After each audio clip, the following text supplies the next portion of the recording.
So Tony owns, I didn't know this, he owns 33 companies totaling $5 billion in revenue, and of course is a #1 New York Times best-selling author. Tonight he's going to share more about his own journey through his personal upbringing and how he can teach anyone to believe in themselves. Now, he is being interviewed by our own Dr. David Agus, who, of course, is the professor of medicine and engineering at the University of Southern California and CEO of the Lawrence J. Ellison Institute for Transformational Medicine and our co-chair of Fortune Brainstorm Health. So I am very excited to see this. I have a front row seat right here. And with that, please, I want a big round of applause for Tony Robbins and Dr. Agus.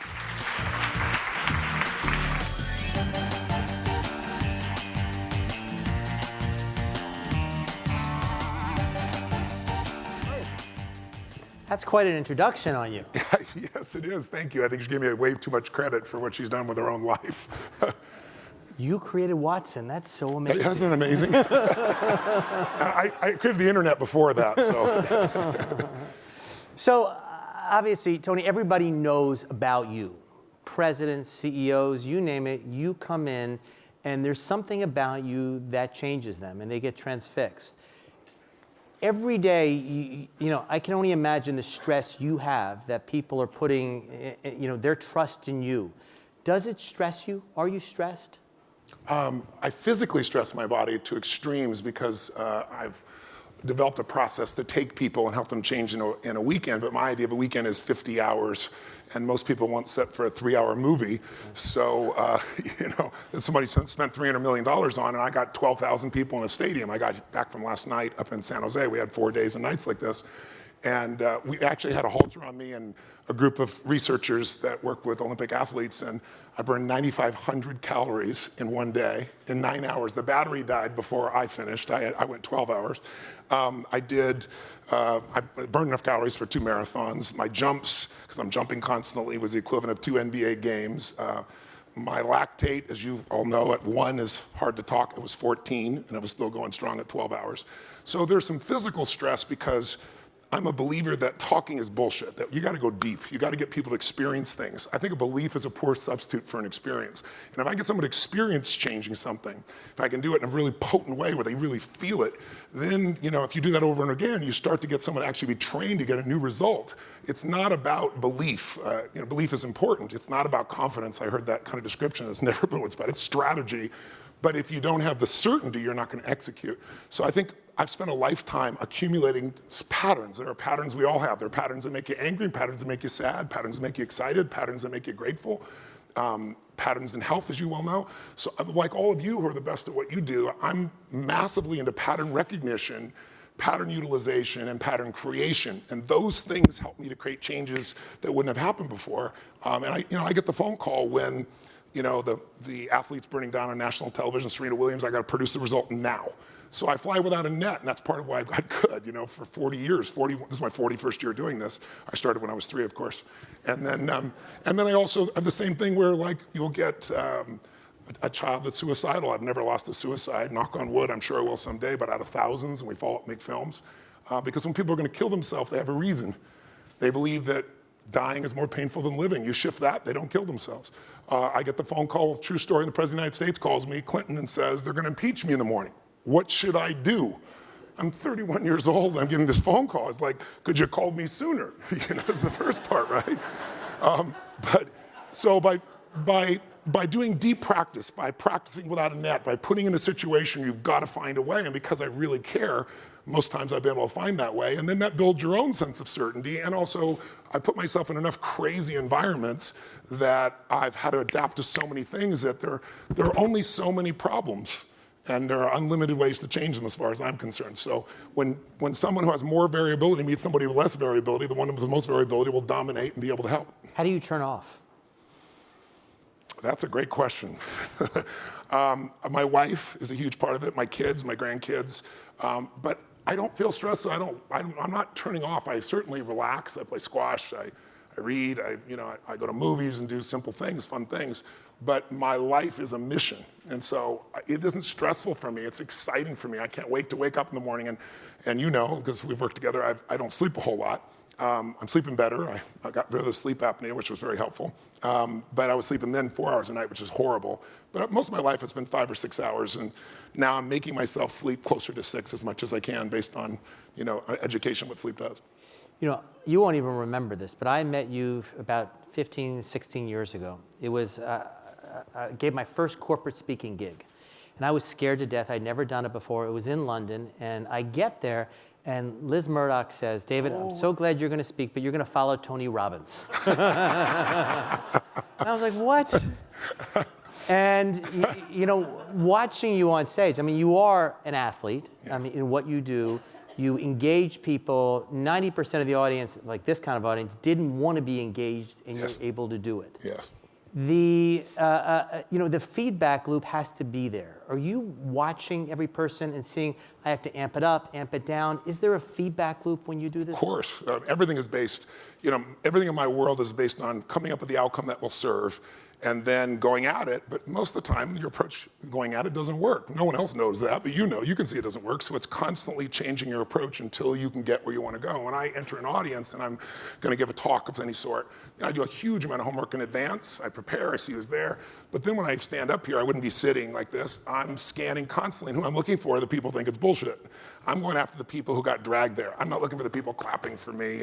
Those people will always be there, and there's some people who clap even if you're terrible, so you don't want to let other people's view make you feel good. I'm looking for who isn't there so that I can reach them, so I can show them that there's something real here. Because most people don't know who I am. They'd see 10,000 people jumping in a stadium and they go, oh, it's just a big motivational pump up. I've never been a motivator. It's never been what I've been about.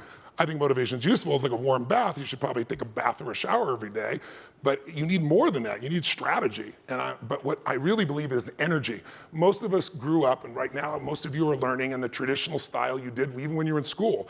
You were trained to go to your seat and be silent and be polite and nice. But the world we live in today isn't like that. The world today, if somebody sits down and waits for someone to tell them what to do, they're in trouble. So my approach is constantly stimulating and seeing what's real, getting people to be raw, and getting to truth. As corny as it is, the truth sets us free, and we all can find our own truth as long as we put ourselves in an environment where we don't tolerate anything less than that. How do you know, how do you get better? How do you know, listen, I was good today, but I want to be great? What are the metrics you use? I mean, is there data you get back? How do you improve? Well, we have all the social media data, which we use big data to take a look at, but I also look at it individually because there's nuances that you pick up in that way. So I feed that, look at that. But my biggest piece is watching the audience, and then, every day of my life, I get feedback. I'm walking down the street, a dozen people come and tell me these beautiful stories, how their life has changed. And very much like she shared earlier, they'll give me way too much credit. So I always straighten out and go, look, you did this. I'm glad I got to help. And I try to keep that balance with everybody. But my measurement is both emotional state impact as well as execution. Did they lose 20 pounds? Did they go turn their business around? My business is organized around, I really want to help people improve all the qualities, areas of their life, but there's about 7 that matter the most. It's your body, it's your emotions, it's your relationships, it's the way you manage time, it's finances, it's your work, and it's the spiritual side of life.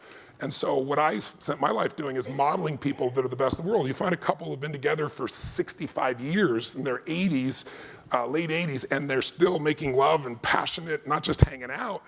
They're not lucky, they're doing something different. So I'm constantly finding those patterns so that hopefully I can compress decades into days. I can learn from those decades of life experience, save it, bring the answer here to myself and others, and see a measurable impact.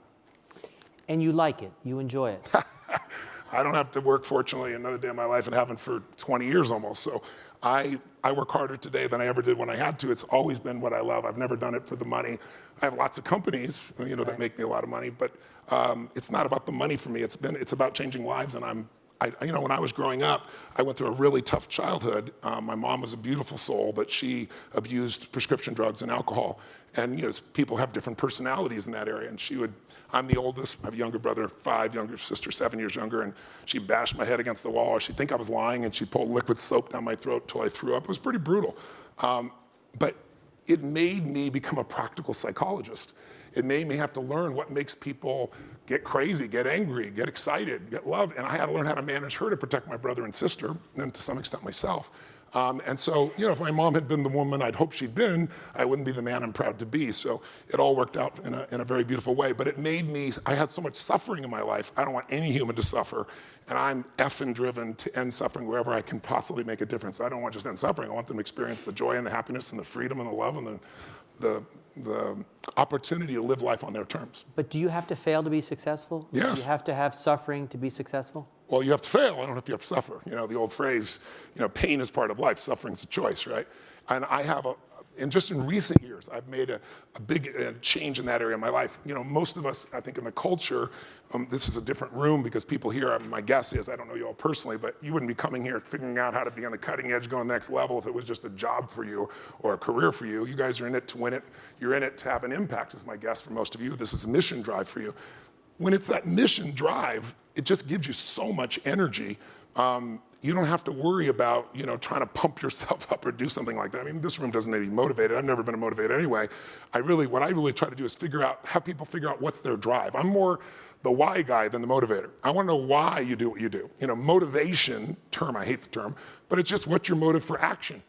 And, I'm the why guy. I want to know why you say you want this, but you do the opposite. I want to know why you say you want to be fit, but then you go eat all that stuff. I want to know why your relationships aren't working the way you are. So if I can figure out the why and show you tools and strategies that are real that you can go implement and you see a result, and I can do that with tens of thousands, hundreds of thousands, millions of people, then I've made a contribution that feels meaningful to me. If I met the 15-year-old Tony Robbins, would I have said this is going to be a successful kid?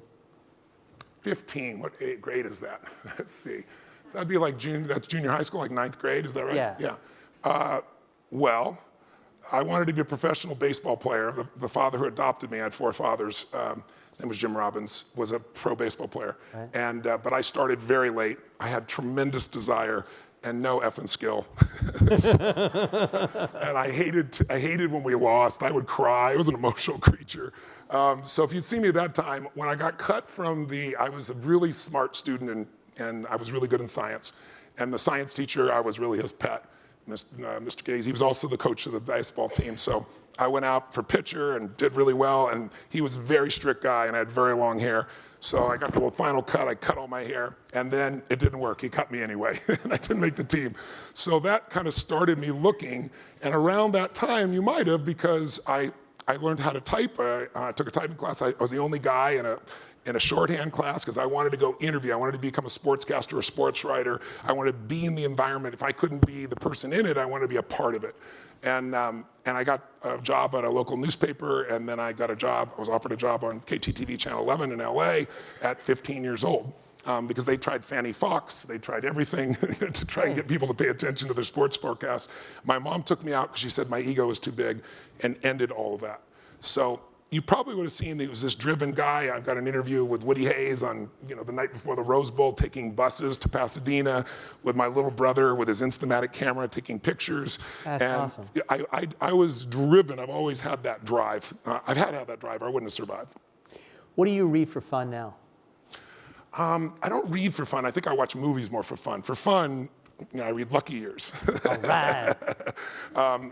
There's so many hours in a day, and I'm so hungry for these things. And I'm involved with so many different industries, and now I'm involved with stem cells, with cellularity. We raised $250 million, and I've got unbelievable partners in Bob Harari and Peter Diamandis and so forth. So I'm on the edge of those things. I've been a beneficiary of those things. So I look at subject matters that go in that area, but the fun part for me is really play golf, swim, snorkel, scuba dive, do all the things that are more physical outdoor are the things that get me there, and they're part of how I really relax. I'm like, I push myself to a different extreme, so I relax, I think is probably. And are you an extreme exerciser? When you snorkel, do you go, is it really pushing yourself?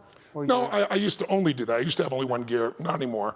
But when I do exercise, I'm a biohacker. I find the very best tools that produce the most intensive. And that's why I have these guys out to measure everything on me, right? So they're going to come up with a plan that helps me to demand even more. I'm 58 years old. My body operates, I'm able to get it to do things better than I was when I was 25. But there is the accumulation, as you well know, of living a life with that kind of intensity for 58 years. And so I'm using every tool that I can find. I haven't gone to CRISPR yet, but I've done just about everything else you can imagine. Cryotherapy I utilize. Obviously I do stem cells outside the country, so I get cord stem cells because they're so much more powerful than the adipose or the bone marrow. So those are all things that I kind of do to keep myself in that place. And do you self-educate on these things? I do, but I wrote a book 5-6 years ago. I got so frustrated. I hadn't written a book in 20 years. I don't like writing books. I like new. I like it's different every time. I like the challenge of something showing up, and sitting and writing was not my gig. But I also have coached some of the top financial traders in the history of the world. Paul Tudor Jones I've coached for 22 years, and heads the Robin Hood Foundation, some people will be familiar with in New York. And he's just a brilliant, incredible man. And he hasn't lost money in all those years that I've coached him. I literally coach him every day in writing, but then I see him 4 times a year. And so I decided I wanted to write a book. And so the way I wrote the book was, I said, I'm going to interview 50 of the smartest financial people on the face of the earth. Warren Buffett, Carl Icahn, Ray Dalio, just the whole 9 yards. And so that's what I do. I go in and I'm really good at modeling. I'm good at digging in and finding out the differences that make the differences and extracting them from someone who's got more experience than anyone else on earth. So I wrote that book under the goal of... That's Unshakable. Well, I wrote a second book called Unshakable after, a smaller one. My first one was 670 pages, the first book I'd written forever. I wanted my billionaire clients to actually say it was valuable. You do things. It's pretty... Yes, I did. I wanted my billionaire clients to love it, but I wanted the general population, someone who's just getting started, to be helped by it. And Paul Tudor Jones, is one of my dearest friends, laughed and said, Tony, that ain't gonna happen. But it did. Another magazine, I won't mention the name, said that it was a book that if there had been a Pulitzer Prize for a financial book, this one would win hands down. So then I wrote Unshakable, a skinnier book, because I realized somebody's going to be intimidated by it, and I wanted to get it out before the markets changed to kind of help people. But the reason I tell you that is I'm doing the same thing now in the health field. I'm going to write a new book similar to what yours is. You're one of the people I want to interview for it. All the people that are here, I want to go and dig underneath and bring that to the general population so that they're aware of it. And I have a style of communicating that's good for some people, so I want to try and get that to millions of people. Plus, I've donated, all the money from my books. I've fed 300 million people in the last 3 years alone. So in Feeding America, I was fed when I was 11. On Thanksgiving, I had no money and no food, and a man came to the door, and he was the delivery man. He wasn't the actual one giving it to us. And it changed my life. My dad was offended. But I was like, wow, strangers do care. And it changed my life, made me care about strangers. So when I turned 17, I fed 2 families. It was really emotional and beautiful. And then 4, and then 8, and then I got to 1 million people, and 2 million. And then I got my foundation feeding 2 million, and I mirrored it with 2 million. And then I was writing this book, interviewing all these billionaires, and watching them cut food stamps. They don't call it that anymore, but the same thing, SNAP program. They cut it by, I think it was $7 billion, which means if there's someone out there that really needs help, a family, a mom, struggling single mom, and they don't have food, and there's 49 million Americans that don't know where their next meal's coming from, in the richest country in the world, just makes me nuts.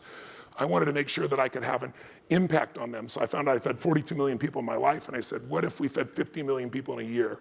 And then I got more excited, it's at 100 million. And now what I'm doing is I'm feeding 1 billion people over 7 years. So we fed 300 million, 100 million a year for the last 3 years. And it's all, again, come out of that. So I'll write this book, and I'll donate all these to some of the things I'm doing on the health side as well. That's amazing. That's amazing.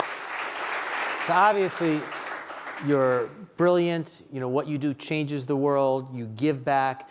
You grew up with very little, and then all of a sudden, you amassed wealth. Yes. What was the first luxury item you bought? What was the first thing you did for yourself? I think probably buying a car of some sort. I was a boy. Boys think cars are everything, and they're the boys. So yeah, I bought a Mercedes, I think, and then I was so stupid. I grew up very poor, so these were symbols to me. I got my office in Beverly Hills and all that bullshit. You just have to, when you don't have something, you think that's going to make the change. But what was beautiful is I knew from the very earliest stages, I had a good teacher, and he taught me a long time ago that, what you get will never make you happy.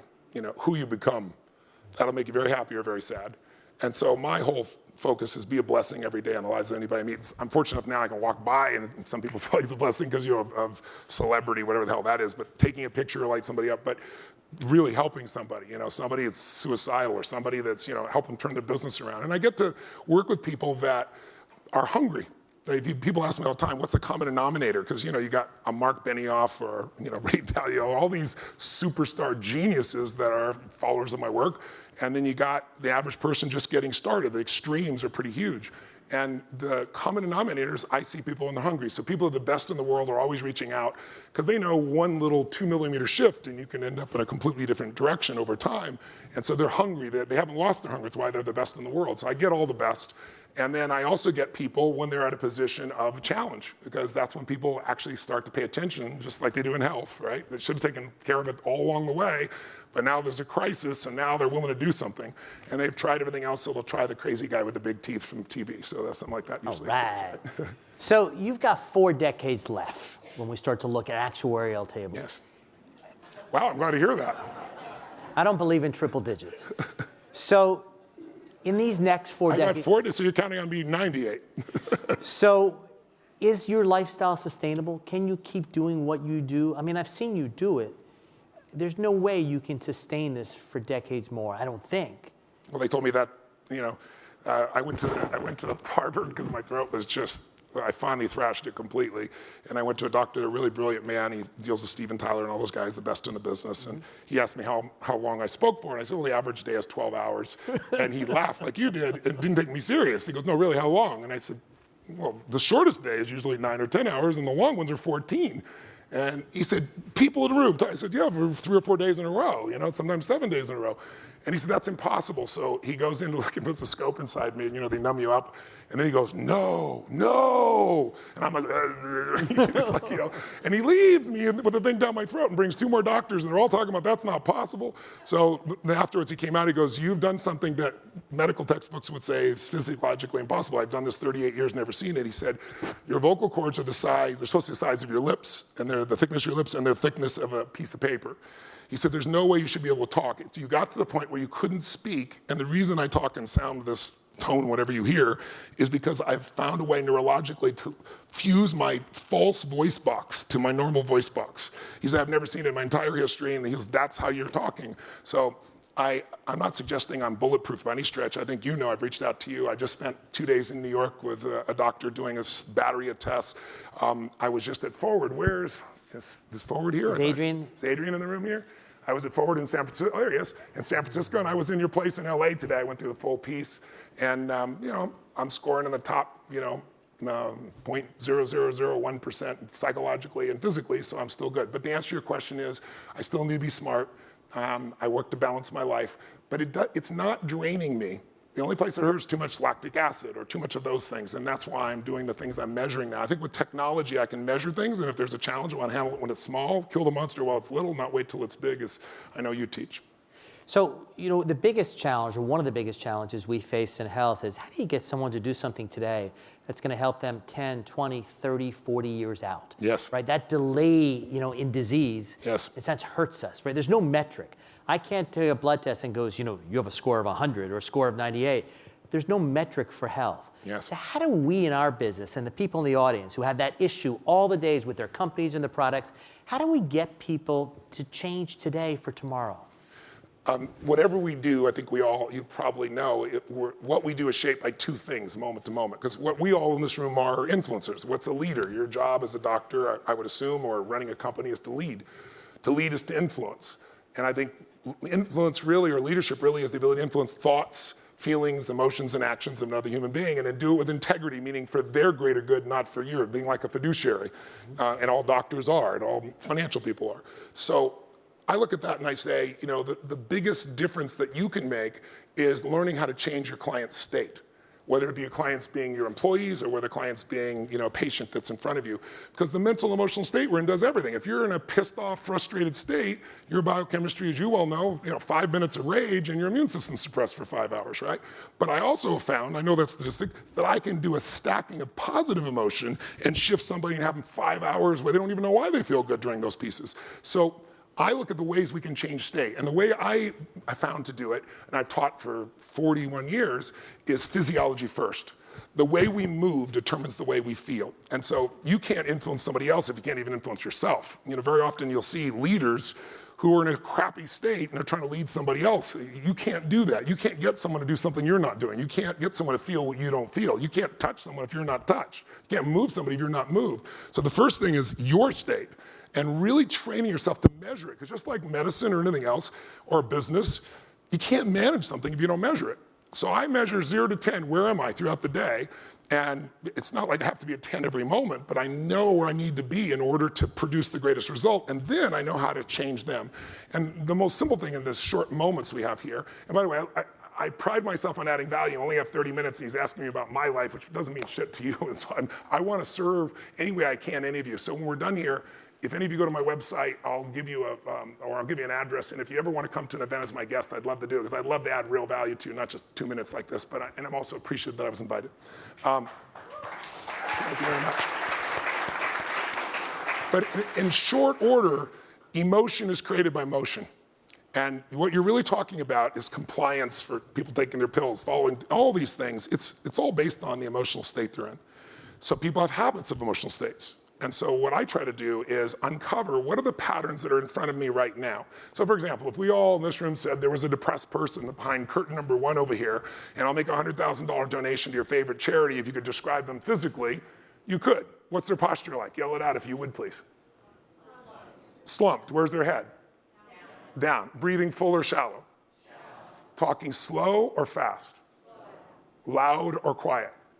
Now, how do you know that? Because you've practiced this crap before, haven't you? We all have, right, at times. But if you take that same person whose shoulders down, all these things, and you don't change, most people try to change the mind. You know, I'm happy, I'm happy, I'm happy, and BS, you're not happy. Your brain knows that, right? But when you change the body radically, you change the biochemistry, the state changes, and they make a shift. So for years, I've taught people movement, sounds, elements to do this. Professional athletes. I just worked with the Warriors. You know, they're in bad shape.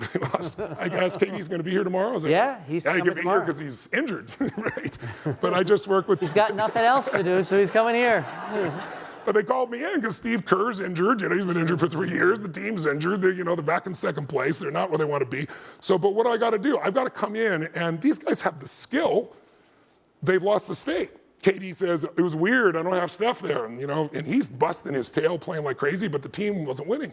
So what I gotta do, I gotta come in and change the momentum. And the first place I change the momentum is physically in their states, because they all walk in, they're basketball players, and they're coming to a meeting with a coach, and you know what that is. You don't look at him, and you don't talk, you look at the ground, and that ain't gonna do shit. So I gotta come in and grab them. And so I find the ways to grab them, make them laugh their tails off, challenge them, bring a guy on stage, shift him right then and there. But I use physiology as the base, and then focus. Because what you focus on, you feel. If you're supposed to be with your husband or wife or boyfriend or girlfriend, meet them at 7 for dinner, you get there at 7, they're not there, what do you feel? Some people go angry, some people worried, it's just 7. What if it's 8:30 and they've not called or texted and you're there? Woman says, I'm full, I'm not waiting for the bastard anymore, right? But most people, they make up a story, right? And if you're focusing on you're mad, it's because they always do this, they don't care, they're probably screwing around with somebody else. If you were worried, you pictured them in a car accident. So I show people quickly how to change those states. And once people learn how to do that, it becomes addictive. Because they know that I'm not a victim. I don't have to wonder, do I feel good or not? I don't wake up in the morning every morning and go, wow, let's go kill it. I wake up some days and go, what country am I in? What city am I in? I got 3 hours sleep, my back hurts. But I know how to shift that to step up and deliver. And I really believe that's made a difference also why I've lasted so long, because I put myself in states where my body can put itself back in balance and heal, even though I'm making huge demands on it. And then, by the way, to answer your earlier question, I do a whole series of regimens to recover after these things. I don't just presuppose that it's all just going to come together, right? Has the current president called you for advice yet? No, I bet you're surprised to hear that he hasn't. He's always asking people for advice, isn't he? Right. I know the current president pretty well. I gave him his first big speech. Unfortunately or fortunately, depending upon your point of view, I guess. He came to do a speech. I hired him, and I had a multi-speaker event I was doing, and somewhere in his head, he figured there was 200 or 300 people there, and we had 15,000. And he freaked out. He really freaked out. In those days, he wouldn't even shake anybody's hand. He was so worried about, getting some kind of bacteria on him. And but he got hooked, and he did the entire speech on, get a prenup. That was his entire speech. Really? That was the key to success, was get a prenup, of which.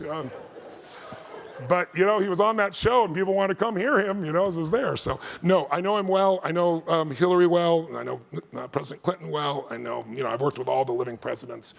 So they're all friends, and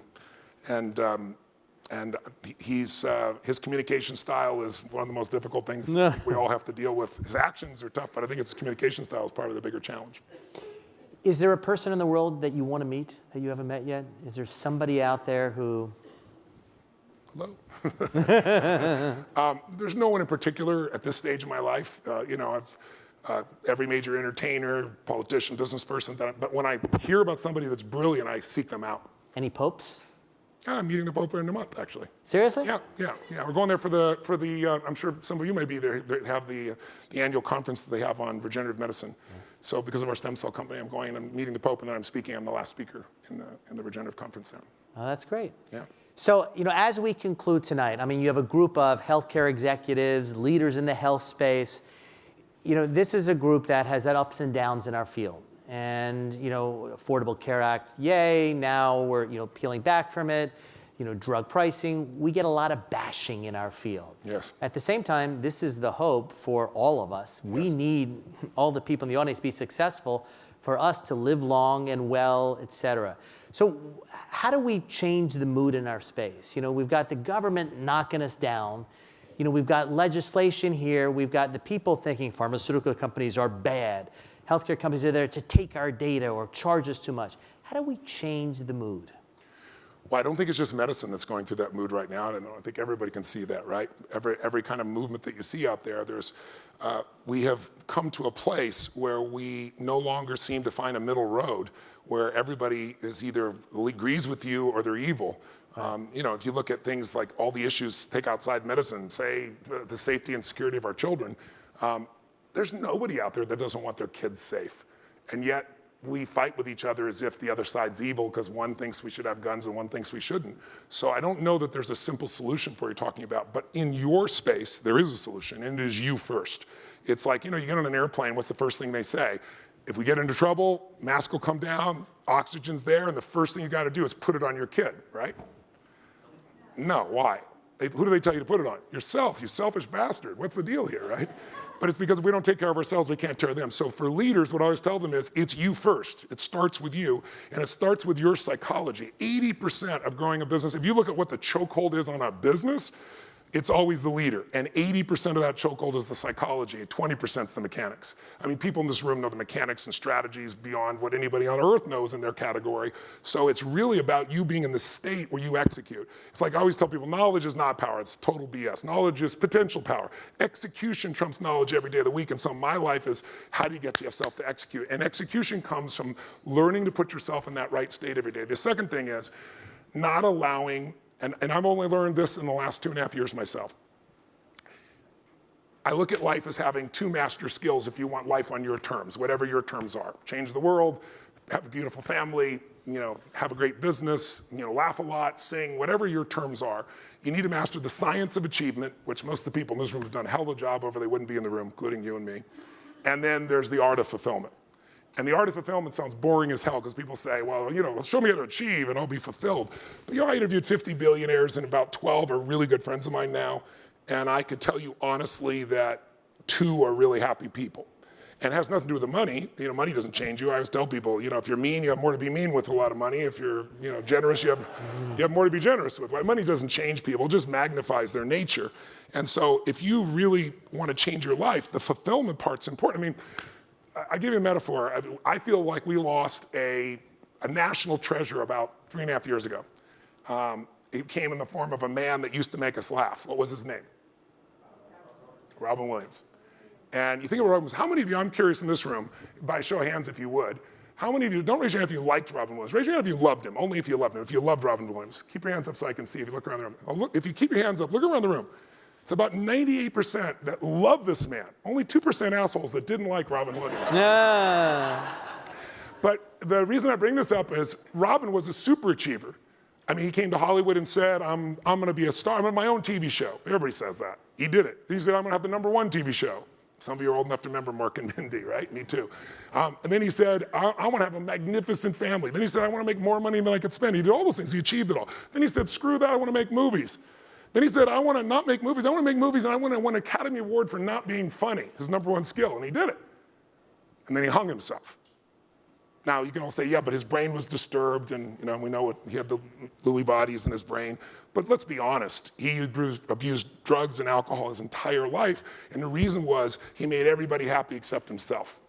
My advice at the personal level is, Find out what really fulfills you, and you will not hurt for energy if you can tap into that. But what will really fulfill you, if you haven't already found it, my guess is you have, or you wouldn't be in a room like this, but you can augment it because you can get familiar with it. What really will unleash you is when you feel like your life has a meaning beyond yourself. I mean, when we have something that we're doing beyond ourselves, that's where the energy comes from. On a business side or a hospital side, David Feinberg's a friend of mine, used to run UCLA's medical schools, and he was a psychologist. He ran the little psychological center they had over there, and they had this hole, and they needed somebody right now, so they bring David in, and when they bring him in, he told me point blank, he said, Tony, I didn't know 3/4 of what they're saying. Everything's an abbreviation in the hospitals, like the military, and they'd say, we need some SYZ, somebody, and he said, I had no clue what they're talking about. So I said, what'd you do? And this is the advice I give you as well, real quick. He said, what I did is I spent 3 months saying, I'm gonna learn everything I can about what people need and what they're mad about and what they want. And he did that, most importantly, with patients, but he also did it with a group. And I'll just give you 2 things to end. I know we gotta go. Because I'm getting screamed at. I see it, I can feel it. But I think this might be useful. I hope you'll hear me. Yes. He created a culture. He set a target, a vision bigger than himself, and he said, our goal here is to heal, and we're not. And here's how I know we're not. 29% of the people would recommend the UCLA hospital system to other people, which means 71% would not even recommend it, right? Which most hospitals, as you well know, do not have real high service ratings. He said, I want to get a higher service rating here at UCLA hospital system than they have at the Ritz-Carlton, and he succeeded. With 3 million patients, with 4 hospitals, and with 50,000 doctors who are not all in alignment, as you might guess, right? How did he do it? He did it by figuring out what the problems were. He didn't just focus on the medicine problems. He focused on the people problems and the process problems. He focused on the little stuff that really heals people and makes them feel at home and alive. And so little things, people being interrupted at 2 in the morning, at 10 at night after a surgery, and somebody's taking a trash can and food. But I'll give you 2 brief examples, we're done.